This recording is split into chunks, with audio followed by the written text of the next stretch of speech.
हमारे एक सब्सक्राइबर हैं रूही। उन्होंने ये सच्ची और दिल दहला देने वाली कहानी भेजी है। ये कहानी है मध्य प्रदेश में बसे उनके परिवार की, जिनके साथ कुछ ऐसा हुआ जिसने उनकी दुनिया ही पलट कर रख दी। यही सवाल इस पूरी कहानी की जड़ है। सोचिए, एक परिवार जो अपनी जिंदगी में खुश है, जिसे इन सब चीजों से कोई मतलब ही नहीं, और अचानक उसे एक ऐसी अनदेखी मुसीबत का सामना करना पड़ता है जिसकी उसने कभी कल्पना भी नहीं की थी। तो ये कहानी है मुरैना के एक परिवार की। सब कुछ ठीक था, परिवार खुशहाल था, लेकिन उनमें एक बहुत बड़ी, कह सकते हैं, कमजोरी थी। परिवार के जो मुखिया थे, जिन्हें सब ताऊजी कहकर बुलाते थे, वो भगवान, भूत प्रेत, आत्माएं, इन सब चीजों में जरा भी यकीन नहीं करते थे। और उनका यही अविश्वास आगे चलकर पूरे परिवार के लिए सबसे बड़ा खतरा बन गया। घर में शादी की शहनाइयां बजने वाली थीं, खुशी का माहौल था, और ठीक तभी अजीब घटनाओं का एक सिलसिला शुरू हो गया। सबसे पहले जिस बेटे की शादी थी वो एकदम से बदल गया। बिना बात के गुस्सा करना, चिड़चिड़ा रहना और अकेले में बड़बड़ाना। घर वालों को लगा कि शायद शादी का स्ट्रेस है, तो उन्होंने ज्यादा ध्यान नहीं दिया। पर उन्हें क्या पता था कि ये तो आने वाले तूफान का बस एक इशारा था। इसके बाद तो समझिए परिवार पर मुसीबतों का पहाड़ ही टूट पड़ा। एक के बाद एक ऐसी भयानक घटनाएं होने लगीं जिनसे ये साफ हो गया था कि ये कोई इत्तेफाक नहीं है, बल्कि कोई जानबूझकर एक सोचा समझा हमला कर रहा है।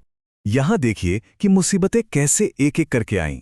पहले शादी वाले दिन ठीक फेरों के बीच में बेटे का शरीर अकड़ने लगा और उसके आंखें पूरी तरह से ऊपर चढ़ गईं। फिर कुछ ही दिन बाद शादी के कार्ड बांटकर लौट रहे माता पिता का एक बहुत ही अजीब एक्सीडेंट हुआ। और फिर एक रात तो हद ही हो गई, जब छत पर सो रही छोटी बेटी नीलम के साथ जो हुआ, उसने पूरे परिवार की रूह कंपा दी। शादी के दिन का माहौल तब और भी खौफनाक हो गया जब वो बेटा अचानक चीखने चिल्लाने लगा।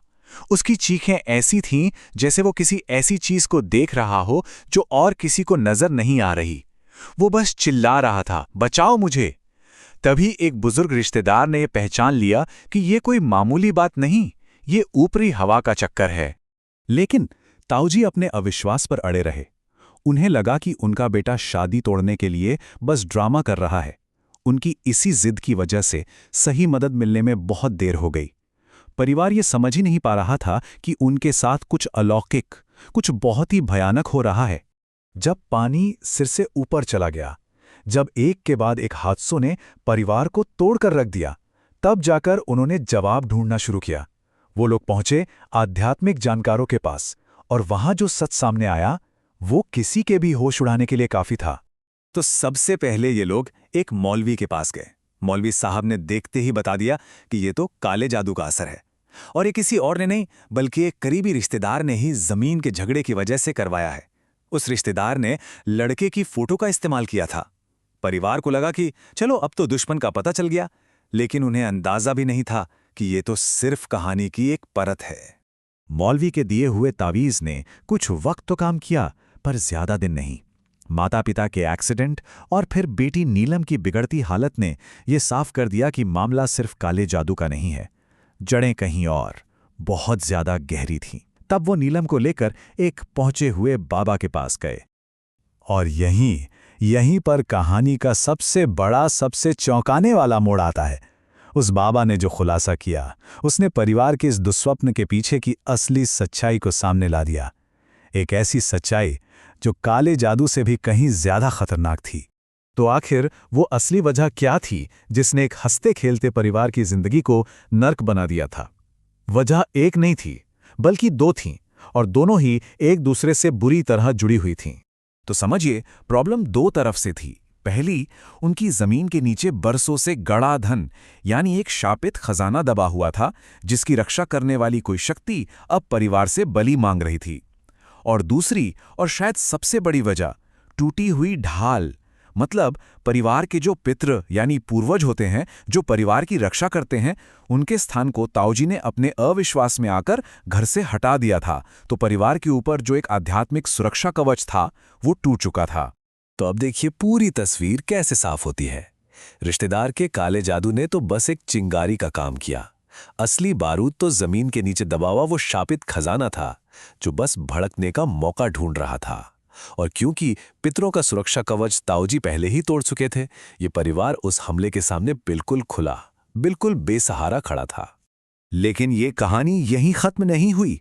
बाबा के बताए उपायों से परिवार के बाकी लोगों को तो आराम मिल गया, लेकिन उस अभिशाप का असर वो आज भी जिंदा है, खासकर बेटी नीलम पर, जिसका संघर्ष खत्म नहीं हुआ। ये देखिए किस्मत का खेल, या कहिए उस बुरी ताकत का। नीलम की शादी एक ऐसे घर में तय हुई जहां पहले ही एक अप्राकृतिक मौत हो चुकी थी। उसके ससुर ने वहां आत्महत्या की थी। लोग उस घर को शमशानी घर कहते थे, यानी एक ऐसा घर जहां नकारात्मक शक्तियों का वास हो, मानो एक मुसीबत से निकलकर वो दूसरी में पहुंच गई हो। आज भी नीलम के साथ बहुत अजीब और डरावनी घटनाएं होती हैं। अगर वो किसी बच्चे को गोद में उठा ले तो वो बच्चा जमीन पर गिरा हुआ मिलता है। घर में रखी पानी की बोतलें अपने आप खाली हो जाती हैं। उसे हर पल ऐसा लगता है जैसे कोई उसके आसपास है, कोई उसे देख रहा है। ये एक ऐसी लड़ाई है जो वो आज भी हर दिन अकेले लड़ रही है। ये पूरी कहानी हमें इसी एक सवाल पर लाकर छोड़ देती है। एक तरफ ताऊजी का अविश्वास था जिसने उनके परिवार को बेसहारा कर दिया, और दूसरी तरफ वो अनदेखी दुनिया थी जिसने उनकी जिंदगी तबाह कर दी। ये सोचने पर मजबूर करती है कि विश्वास और अंधविश्वास के बीच की वो जो पतली सी लाइन है, वो आखिर है कहाँ।